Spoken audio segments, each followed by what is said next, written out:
As jy nie weet meer partykeer wat om te speel nie. Ek sê die woord speel, ek sê nie oefen nie. Ek sê sommer geniet die gitaar. Probeer dan sommer 'n paar los note.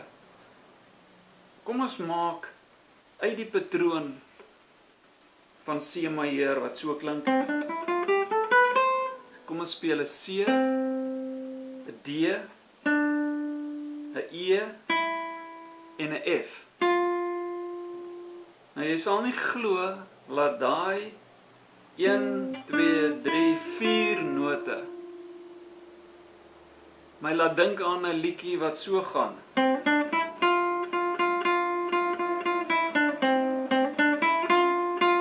Ensovoorts. Daar is 'n land of so iets. Tararatam, taratam, tarataratam.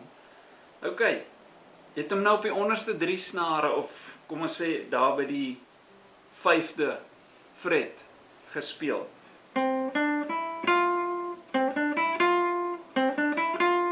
Speel hom 'n paar keer. Speel hom terug. Speel hom dubbelnote. 1 2 1 2 1 2 1 2 1 2 1 2 1 2. Speel hom 4. 1 2 3 4. 1 2 3 4. 1 2 3 4. 1 2 3 4. Speel hom 3. 1 2 3 1 2 3 1 2 3 1 2 3. Nou gaan soek jy daai selfde patroontjie wat jy nou gemaak het, daai C, D, E, F op die boonste snare. Dit was 'n C, as jy dink altyd aan 'n C akkoord, daai boonste vinger sê vir jou wat is die akkoord se naam. Dis 'n C noot wat onder 'n G lê.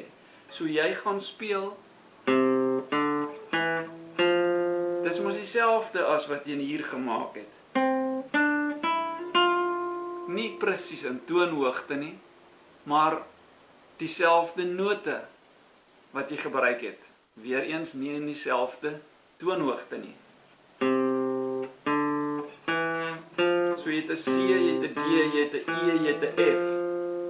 Nou wat baie interessant is, jy het nou hier op die tweede snaar van die tweede boonste snaar. Dit wil sê op die 5de snaar het jy nou daai vormpie gespeel.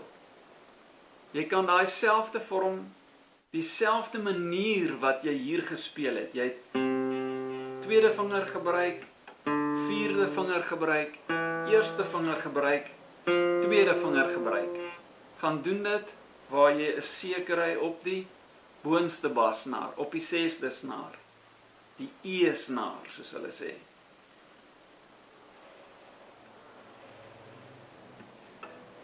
Vyf, 6, 7, 8, by die 8ste, tot ek het nou vir 'n oomblik heeltemal deur mekaar geraak. Jou C kry jy mos op 8, heel bo.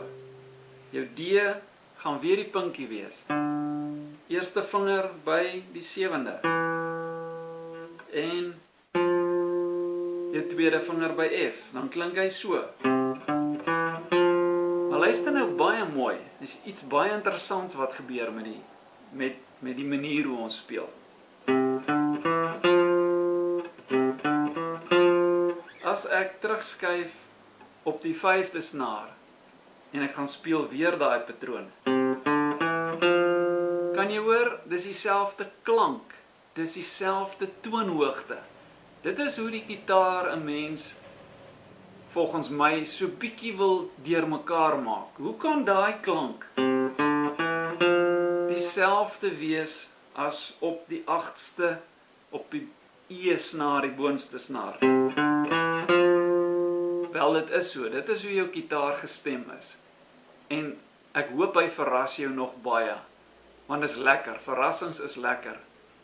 Met verrassings kan jy speel en kan jy eintlik mense vermaak, dat jy nie kan glo jy doen dit nie.